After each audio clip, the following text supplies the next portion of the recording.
ನೀನೇ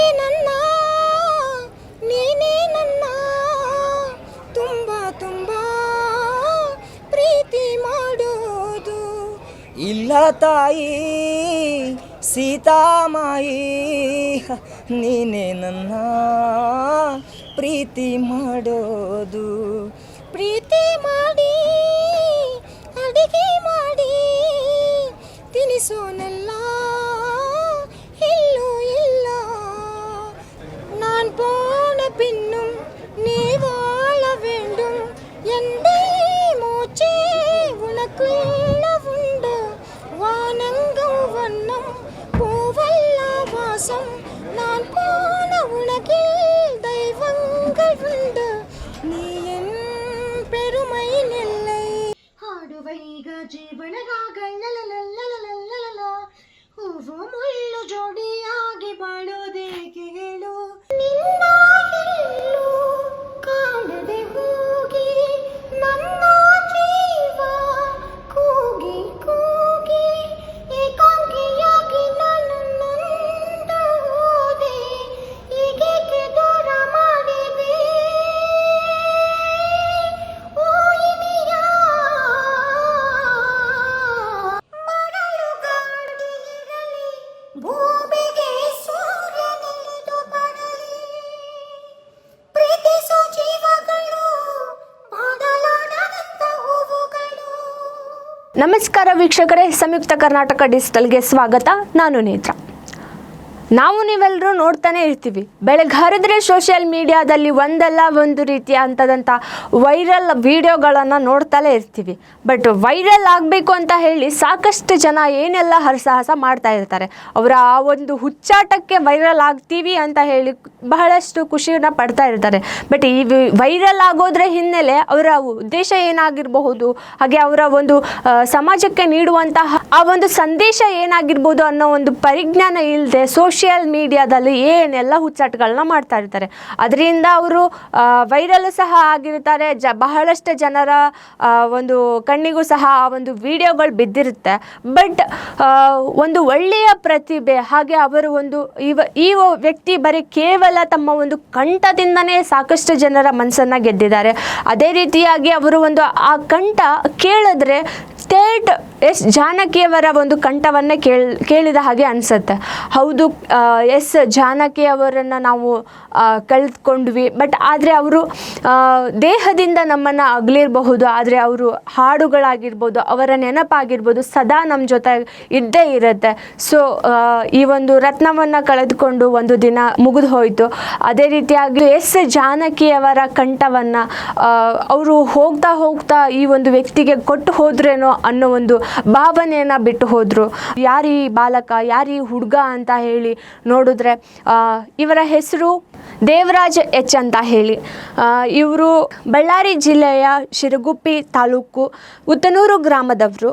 ಇವರು ಒಂದು ತಮ್ಮ ವ್ಯಾಸಂಗವನ್ನು BE ಇಂಜಿನಿಯರಿಂಗ್ RYMEC ಬಳ್ಳಾರಿ ಕಾಲೇಜಿನಲ್ಲಿ ವ್ಯಾಸಂಗ ಮಾಡ್ತಿದ್ದು. ಹಾಗೆ ಇವರು ಬಳ್ಳಾರಿಯ ಡಾಕ್ಟರ್ BR ಅಂಬೇಡ್ಕರ್ ತಾಂತ್ರಿಕ ಹಾಸ್ಟೆಲ್ನಲ್ಲಿ ಇದ್ಕೊಂಡು ಕೇವಲ ವಿದ್ಯಾಭ್ಯಾಸ ಅಷ್ಟೇ ಅಲ್ಲದೆ ತಮ್ಮ ವ್ಯಾಸಂಗದ ಜೊತೆಗೆ ಒಂದು ಹಾಡುಗಾರಿಕೆಯನ್ನು ಸಹ ರೂಢಿ ಮಾಡ್ಕೊಂಡಿದ್ದಾರೆ.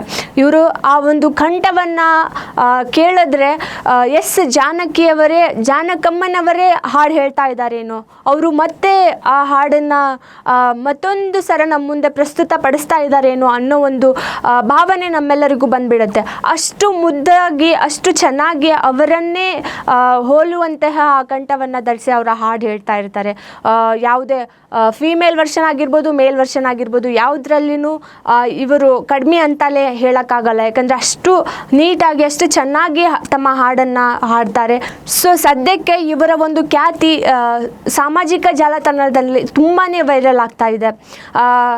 ಇವರು ನಿನ್ನೆ ತಾನೇ ಎಸ್ ಜಾನಕಿಯವರ ಅಂತಿಮ ದರ್ಶನಕ್ಕೆ ಬಂದಿದ್ದರು. ಆ ವೇಳೆ ಮಾಧ್ಯಮದ ಮುಂದೆ ತಮ್ಮ ಮಾತುಗಳನ್ನು ಹೇಳಿ ತಾವು ಎಸ್ ಜಾನಕಿಯವರನ್ನು ಭೇಟಿ ಆಗಬೇಕು, ಅವರೊಂದು ಆಶೀರ್ವಾದವನ್ನು ಪಡೆದುಕೊಳ್ಬೇಕು ಎಂಬ ಆಸೆ ಇಟ್ಟುಕೊಂಡು ಅವರು ಈ ಒಂದು ಹಾಡುಗಳನ್ನ ಹೇಳೋಕ್ಕೆ ಆರಂಭ ಮಾಡಿದರು. ಬಟ್ ಅವರ ಒಂದು ಬ್ಯಾಡ್ ಲಕ್ ಅಂತಲೇ ಹೇಳ್ಬೋದು. ಯಾಕಂದರೆ ಅವರು ನಿನ್ನೆ ಜಾನಕಿ ಅಮ್ಮರ ಅಂತಿಮ ದರ್ಶನಕ್ಕೆ ಅಂತ ಬಂದಾಗ ಅವರನ್ನು ಅಲ್ಲಿ ನೋಡಬೇಕಾಯಿತು. ಅಂತಹ ಒಂದು ಸಂದರ್ಭದಲ್ಲಿ ಅವ್ರನ್ನ ನೋಡ್ತೀನಿ ಅಂತ ಅಂದ್ಕೊಂಡಿರಲಿಲ್ಲ ಅಂತ ಅವರೇ ಹೇಳ್ತಾರೆ.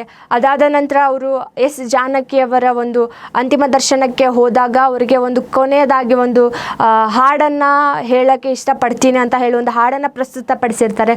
ಸೊ ಈ ಒಂದು ಹಾಡನ್ನು ಕೇಳಿದಾದ ಮೇಲೆ ಜನರು ತುಂಬಾ ಒಂದು ಆಶೀರ್ವಾದ ಸುರಿಮಳನ್ನೇ ಸುರಿಸ್ತಾ ಇದ್ದಾರೆ. ಒಂದು ಆ ಮಾಧ್ಯಮದಲ್ಲಿ ಒಂದು ಕಾಮೆಂಟ್ ಸೆಕ್ಷನ್ ಒಳಗಡೆ ಈ ಅಭಿಮಾನಿಗಳಾಗಿರ್ಬೋದು, ಹಾಗೆ ಅವರ ಒಂದು ಆ ಕಂಠಕ್ಕೆ ಮನಸೋತು ಸಾಕಷ್ಟು ಜನಗಳು ಒಂದು ಕಾಮೆಂಟ್ ಸೆಕ್ಷನಲ್ಲಿ ತುಂಬಾ ಒಳ್ಳೆಯದಾಗಿಯೇ ಒಂದು ಮೆಸೇಜ್ಗಳನ್ನ ಮಾಡ್ತಾ ಇರ್ತಾರೆ.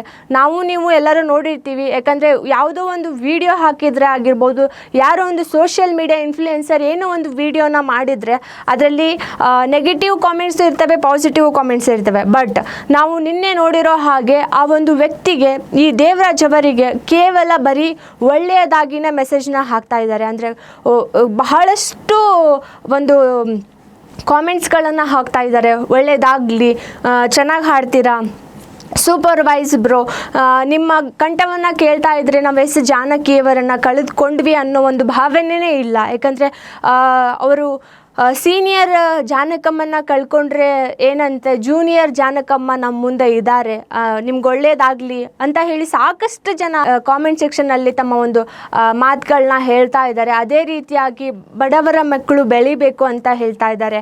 ಸೊ ಈ ಒಂದು ದೇವರಾಜ್ ಅವರ ಒಂದು ಈ ಜರ್ನಿ ಎಲ್ಲಿ ತನಕ ಕಂಟಿನ್ಯೂ ಆಗುತ್ತೋ ಅಲ್ಲಿ ತನಕ ನಾವು ಆ ಒಂದು ಕಂಠವನ್ನು ಕೇಳೋ ಒಂದು ಅದೃಷ್ಟ ನಮಗಿದೆ ಅಂತ ಹೇಳಿ ಸಾಕಷ್ಟು ಜನ ತಮ್ಮ ಒಂದು ಅಭಿಪ್ರಾಯವನ್ನು ವ್ಯಕ್ತಪಡಿಸ್ತಾರೆ ಇದ್ದಾರೆ.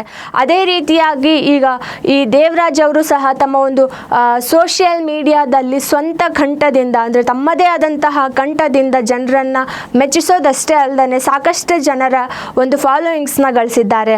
ಅದೇ ರೀತಿಯಾಗಿ ಇವರು ಎಸ್ ಜಾನಕಮ್ಮರ ಅವರು ಹಾಡಿರುವಂತಹ ಸಾಕಷ್ಟು ಹಾಡುಗಳನ್ನು ಸಹ ಇಲ್ಲಿ ತನಕ ಎಷ್ಟಾಗುತ್ತೋ ಅಷ್ಟು ಹಾಡುಗಳನ್ನು ಹಾಡೋಕ್ಕೆ ಇಷ್ಟಪಟ್ಟು ಹಾಡುಗಳನ್ನು ಹಾಡಿದ್ದಾರೆ.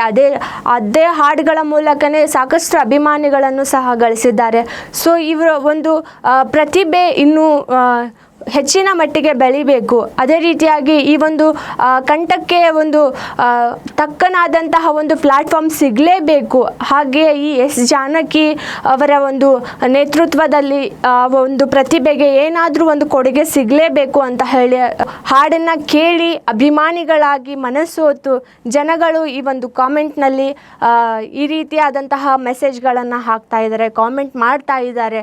ಸೊ ಈ ಒಂದು ಪ್ರತಿಭೆ ಬೆಳಿಬೇಕು, ಅವರಿಗೆ ತಕ್ಕನಾದಂತಹ ಒಂದು ಫಲ ಸಿಗಲೇಬೇಕು. ಎಸ್ ಜಾನಕಮ್ಮನ ವಾಯ್ಸನ್ನು ಇಟ್ಕೊಂಡು, ಅವರ ಕಂಠವನ್ನು ಇಟ್ಕೊಂಡು ಅದೇ ರೀತಿಯಾಗಿ ಹಾಡು ಹೇಳಲು ಪ್ರಯತ್ನಿಸ್ತಾ ಇದ್ದಾರೆ. ಸೊ ಈ ಪ್ರತಿಭೆ ಬೆಳಿಬೇಕು ಅಂತ ಹೇಳಿ ಸಾಕಷ್ಟು ಜನ ಇಚ್ಛೆ ಪಡ್ತಾ ಇದ್ದಾರೆ.